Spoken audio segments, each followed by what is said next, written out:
আজকে আমাদের আলোচ্য বিষয় হলো ইসলামের রোকন বা মূল ভিত্তি।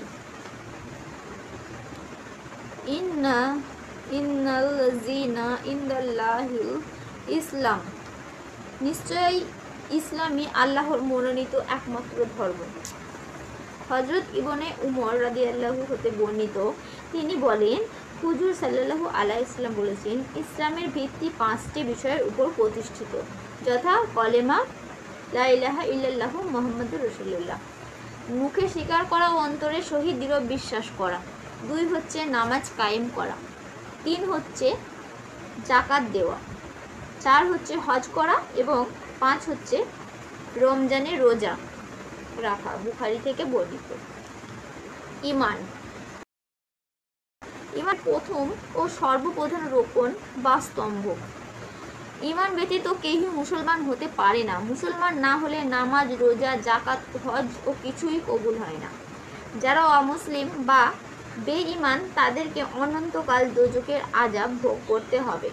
পক্ষান্তরে যারা মুমিন ও মুসলমান, তারা চিরকাল পরম সুখময় বেহেশতে শান্তি ভোগ করবে।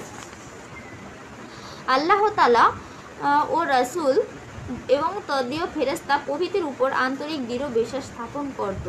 মৌখিক স্বীকারোক্তি অঙ্গ প্রত্যঙ্গ দ্বারা তাদের বিধানসমূহকে কার্যে পরিণত করার নামই ঈমান। ঈমানের হাকিকাত বা মূল অর্থ। ঈমানের মূল বা অভিধানিক অর্থ হলো বিশ্বাস, এবং শরীয়তের পরিভাষায় ঈমান হলো অন্তরে বিশ্বাস, মুখে স্বীকার করা এবং ওই সকল বিধান যা মুহাম্মদ সাল্লাল্লাহু আলাইহি ওয়াসাল্লাম হতে সরাসরি জানাকে ঈমান বলে। ইমাম ফখরুল ইসলাম বলেন, ইসলামের মৌলিক বিষয়সমূহকে অন্তরে বিশ্বাস করা এবং মুখে স্বীকার করাকে ঈমান বলে। ইমাম আহমদ বলেন, হুজুর সাল্লাল্লাহু আলাইহি ওয়াসাল্লামের আদেশ ও তার প্রতিটি কর্মের উপর আমল করা এবং সমস্ত নিষেধের উপর আমল করার নাম ঈমান। ইমাম শাফিঈ বলেন, অন্তরে বিশ্বাস, মুখে স্বীকার করা এবং ইসলামী বিধান পালন করার সমষ্টির নাম ঈমান। ইমাম আবু হানিফা যথা জমহুর আইমা রাদিয়াল্লাহু তাআলা আনহু বলেন, অন্তরে বিশ্বাস করার নামই ঈমান।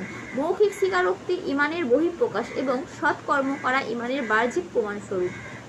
ঈমানের সহিত উহাদের কোনো সম্পর্ক নাই। তাই পবিত্র কুরআনে বলা হয়েছে, উলাইকা কাতাবি ফি কুলুবিহিমুল ঈমানা, অর্থাৎ তাহাদের অন্তরে আল্লাহ ঈমান অঙ্কিত করে দিয়েছেন।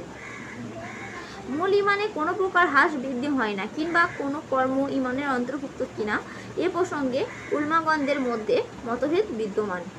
আসলে ঈমান এক সত্তা বিশিষ্ট মৌলিক বিষয়, ইহাই মতভেদের মূল ভিত্তি। এরপর আমরা দ্বিতীয় দিন পড়ব ঈমান, ইসলাম ও দ্বীনের মধ্যে পার্থক্য কী।